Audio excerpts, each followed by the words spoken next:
బట్టి దేవాది దేవునికి వందనాలు. కూడి వచ్చిన మీ అందరికి కూడా వందనాలు చెల్లిస్తూ ఉన్నా. ఇలా మరి ఉపవాస దినాలలో దేవుడు మనకిచ్చిన ఈ మంచి సమయాన్ని బట్టి మనం దేవునికి ఏమిచ్చి కూడా మరి మనం రుణం తీర్చుకోలేము. కారణం ఏంటంటే లోకంలో చాలా పనులు ఉంటాయి. పనులు లేకుండా ఎవరు లేనే లేదు. కానీ దేవుడు మనకు గొప్ప పని ఇచ్చాడు. అది ఏది అంటే ఉపవాసం ఉండి దేవుని సన్నిధిలో ప్రార్థించుకునే మంచి పని, బాధ్యత కలిగిన పని, భారము కలిగిన పని, ఆత్మ సంబంధమైన పనిని దేవుడు మనకి ఇచ్చాడు. మరి మనం ఎంతగానో దేవుని బట్టి సంతోషించేవారంగా, దేవుని బట్టి మనం ఆనందించేవారంగా మనం ఉండాలని దేవుని వాక్యముల ద్వారా దేవుడు మనకు తెలియజేస్తున్నాడు. ఇలా మరి గత కొన్ని దినాల నుండి, కొన్ని రోజుల నుండి మనం వింటున్నటువంటి దేవుని వాక్యం చాలా శ్రేష్టమైన మాట. పిల్లరా, మరి 1 కొరింథీ 13వ అధ్యాయం మరి 7వ వచనంలో ఆఖరి మాట చాలా శ్రేష్టమైన మాట. అన్నిటినీ ఓర్చుకోవాలి.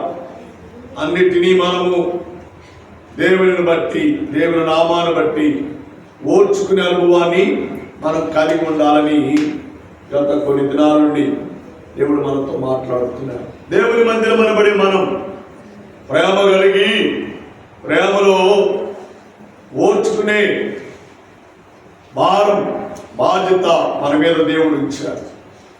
అర్థమైందా? అప్పుడే పరిశుద్ధాత్మ దేవుని కార్యాలు దేవుడు మనతో జరిగిస్తాడు. మనలో తన క్రియలను నెరవేర్చువాడిగా ఉంటాడు అని దేవుని వాక్యము ద్వారా దేవుడు మనకు తెలియజేస్తూ ఉన్నాడు. కాబట్టి ప్రేమ అన్నిటినీ ఏం చేస్తుంది? ఓర్చుకుంటుంది, భరిస్తుంది, సహిస్తుంది. ఏమండి? అలాంటి ఆత్మీయ అనుభవాన్ని మనం కలిగి జీవించాలి. అందుకే దేవుడు మనల్ని ప్రేమించి ఓర్చుకునే మనసు రావాలంటే మనం చచ్చిపోవాలి. శరీర సంబంధమైన మనిషి మనలో ఉండకూడదు. ఆత్మ సంబంధమైన మనిషి మనలో ఉండాలి. పరిశుద్ధాత్మ దేవుని యొక్క ఆత్మస్వరూపైన దేవుడు మనలను తన రూపములో, తన పోలికలో, తన స్వరూపములో దేవుడు మనలను మలుచుకుంటున్నాడు. దేవునికి స్తోత్రం. హల్లెలూయా. మరి 38 రోజుల ఉపవాస ప్రార్థనలో ఎంతగా దేవుడు మనల్ని మలుచుకున్నాడు కదండి. ఎంతగా దేవుడు మనలను ఆత్మ సంబంధమైన రూపంలోనికి మనలను దిద్దుతున్నాడు. కాబట్టి మనం ప్రేమ కలిగి దేవుని మందిరమై ఉండాలి.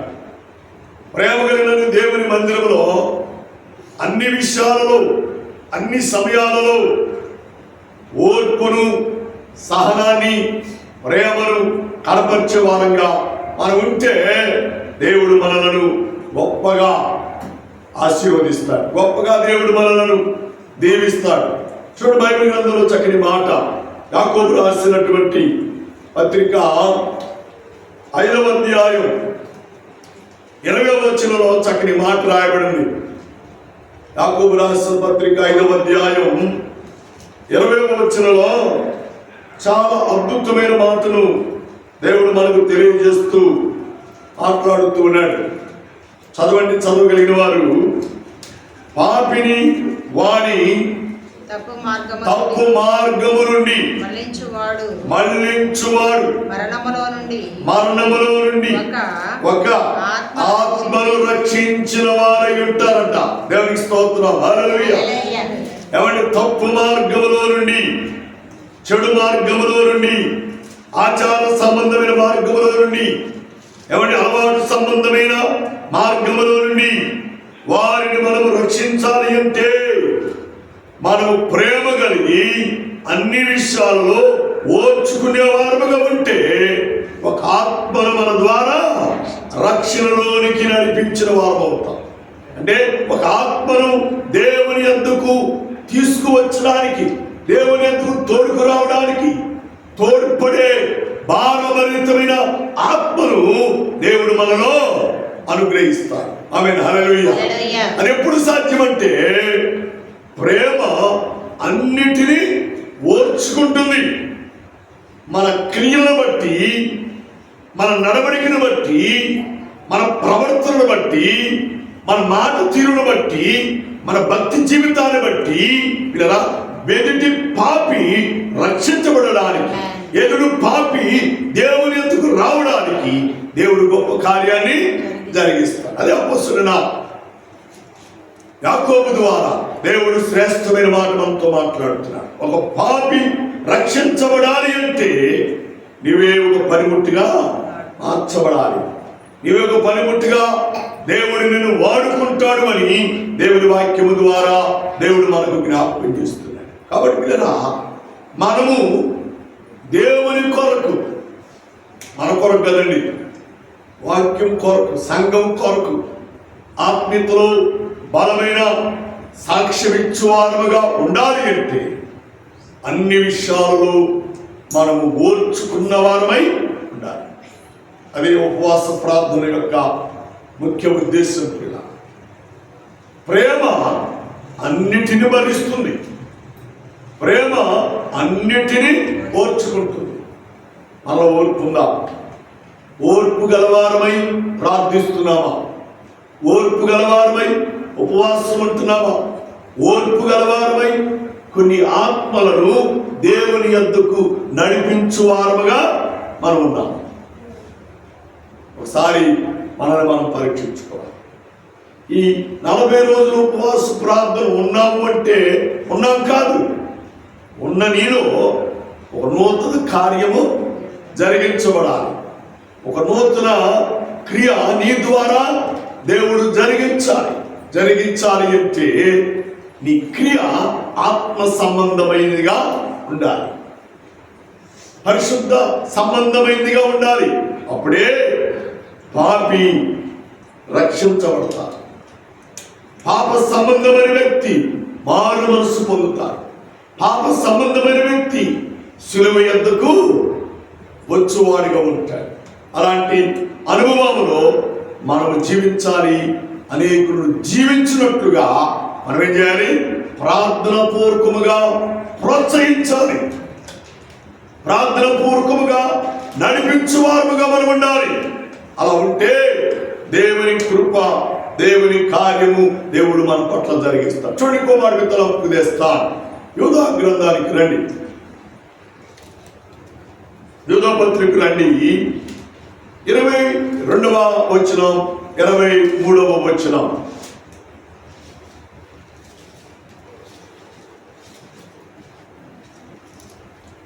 యూదా 22వ వచనం, 23వ వచనం. చదవగలిగిన వారు చదివి సహాయం చేయండి. చాలా అద్భుతమైన మాటలు దేవుడు జ్ఞాపకం చేస్తూ మాట్లాడుతాడు.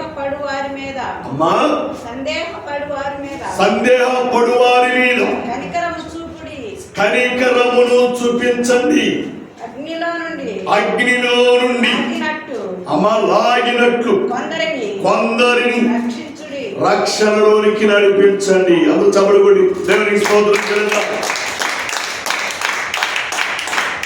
ఎవరి అగ్నిలో పడిపోతున్నటువంటి కొందరునైనను మనం ఏం చేయాలి? లాగినట్లుగా వారి రక్షణలోనికి మనం తీసుకురావాలి.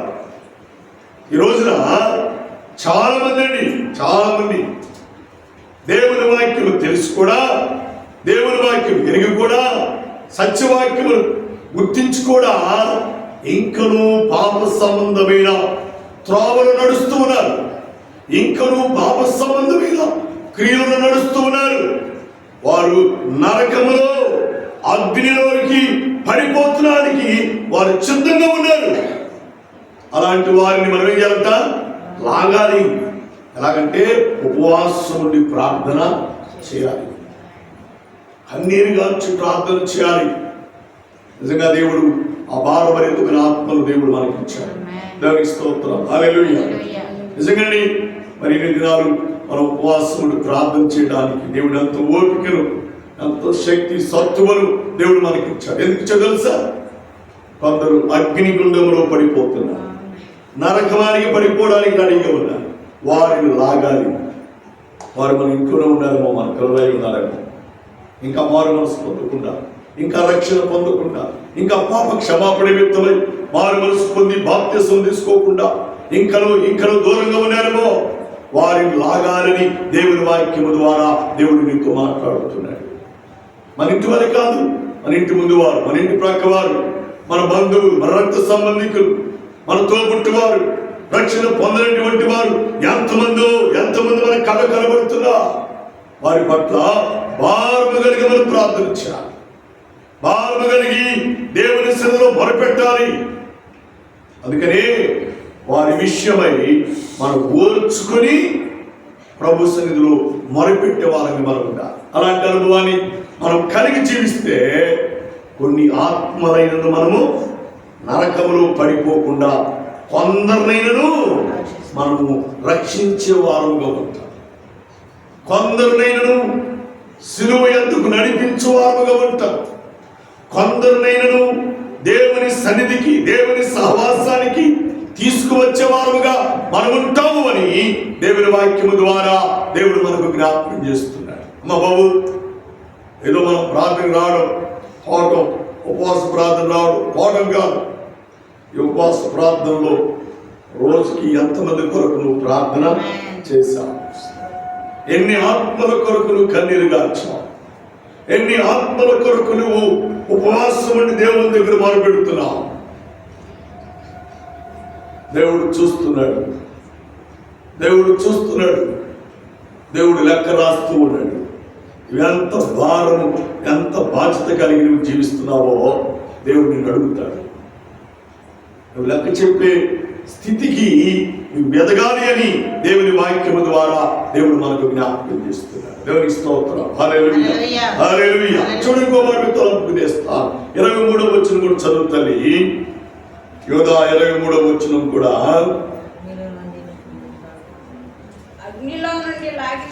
అగ్నిలో నుండి లాగినట్లు కొందరిని రక్షించండి. శరీర సంబంధమైన వారిని అపవిత్ర ప్రవర్తనకు ఏమాత్రం ఒప్పుకొనక దానిని అసహించుకొనుచు భయముతోను కొందరిని కరుణించండి. హల్లెలూయా. అర్థమైందండి? ఓర్చుకోవాలి, భరించాలి. అంత మాత్రమే కాదు, కొందరిని వారి ఆత్మ రక్షణ పొందినట్లుగా వారిని మనం ఏం చేయాలి? కరుణించాలి. దేవునికి స్తోత్రం. హల్లెలూయా. మన మీద తిరుగుబడతారు, మనం తినడానికి ప్రయత్నం చేస్తారు, అసహించుకునే ప్రయత్నం చేస్తారు. అయినను వారి మీద మనం కోపపడకూడదు, అయినను వారిని మనం ద్వేషించకూడదు, అయినను వారిని మనం అసహించుకోకూడదు. మరి ఏం చేయాలంట? వారి పట్ల కరుణ చూపి ఆత్మ నరకములకు పోకున్నట్లుగా వారిని సిలువ యందుకు, దేవుని సన్నిధికి వారిని నడిపించు వారమై ఉండాలి. దేవునికి స్తోత్రం. హల్లెలూయా, హల్లెలూయా. కాబట్టి ప్రియులారా, మనము దేవునితో ఆత్మ సంబంధమైన, విశ్వాస సంబంధమైన జీవితంలో మనం ఎదగాలి. అనేకులు ఎదుగునట్లుగా మనము ప్రోత్సహించాలి అంటే మనం అన్ని విషయాలలో ప్రేమను బట్టి ఓర్చుకునే అనుభవాన్ని మనము కలిగి జీవించాలి అని దేవుని వాక్యము ద్వారా దేవుడు మనకు జ్ఞాపకం చేస్తూ ఉన్నాడు. దేవునికి స్తోత్రం. హల్లెలూయా. చూడండి, ఇంకో మాట వ్యక్తులకు చేస్తాను, చదివి సహాయం చేయండి. 1 యోహాను రాసిన పత్రిక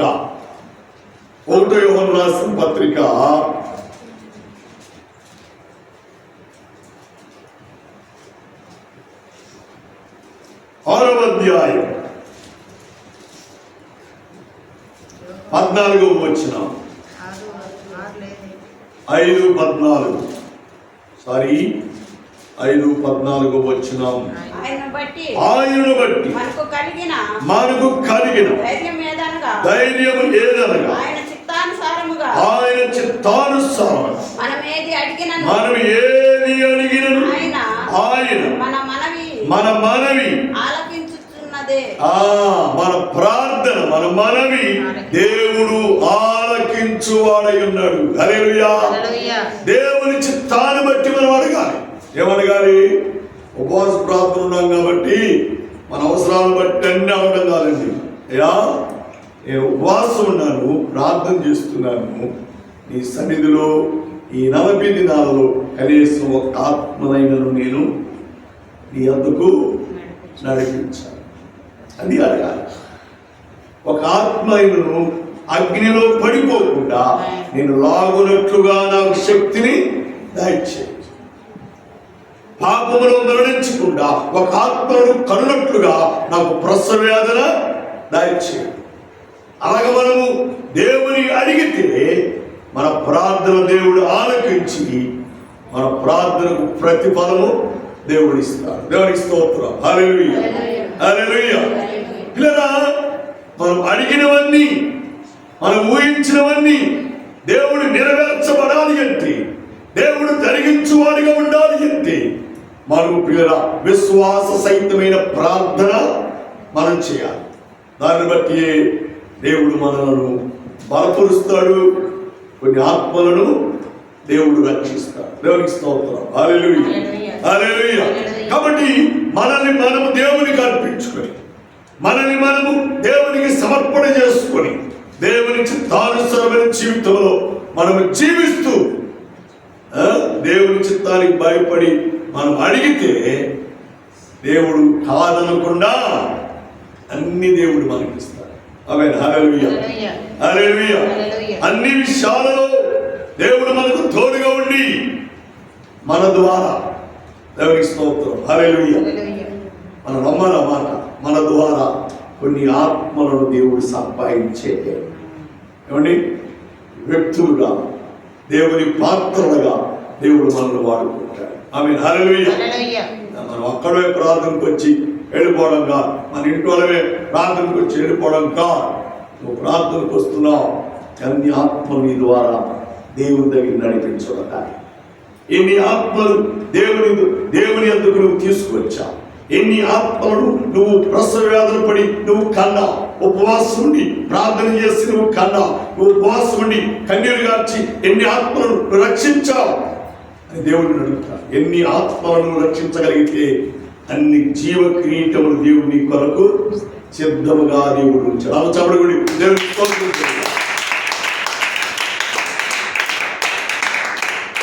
చాలా మంది ఈరోజు క్రైస్తవులకి ఎలా ఉందంటే, చాలా మంది సింగల్ వస్తారు, సింగల్గా వెళ్తారు, ఏదో కుటుంబంతో వస్తారు, కుటుంబంతో వెళ్తారు, అంతే. ఇది నా పరిధి, ఎంతవరకు నా పరిధి, తప్పు. అది కాదు నీ పరిధి. గొర్రె ఏం చేస్తుంది? మంద పెద్దది కావాలంటే పిల్లల కనాలి. గొర్రె కొంటే అంటేనే మంద పెద్దదైంది. అర్థమైందా?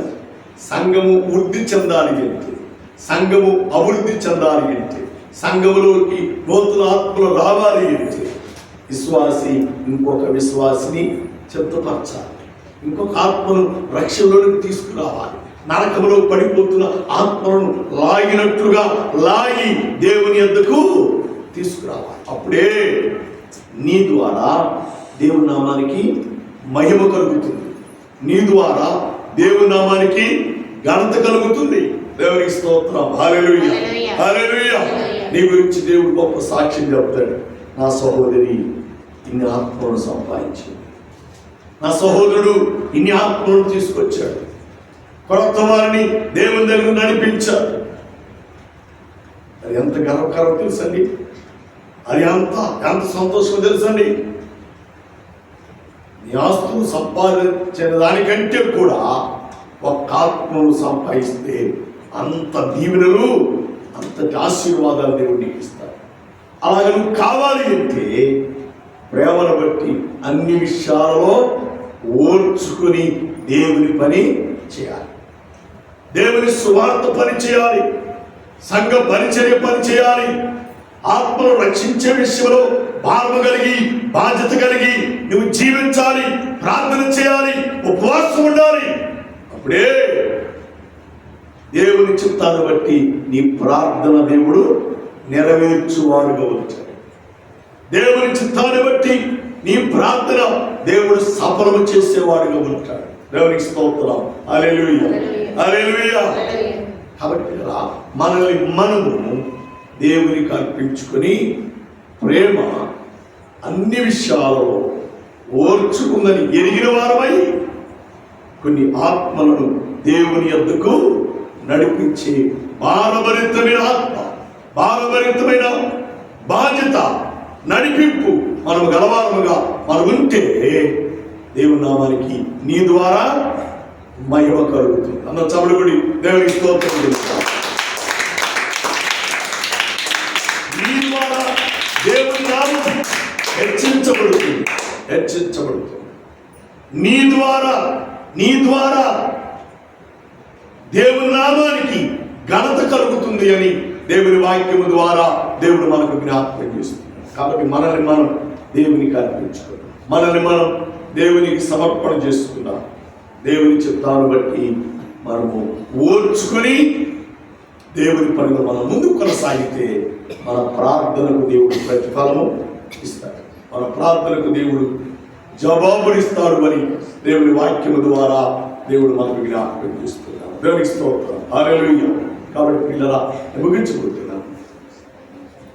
నరకంలో పడిపోతున్నటువంటి ఆత్మలను మనం రక్షించాలి, ఆత్మను రక్షించాలి.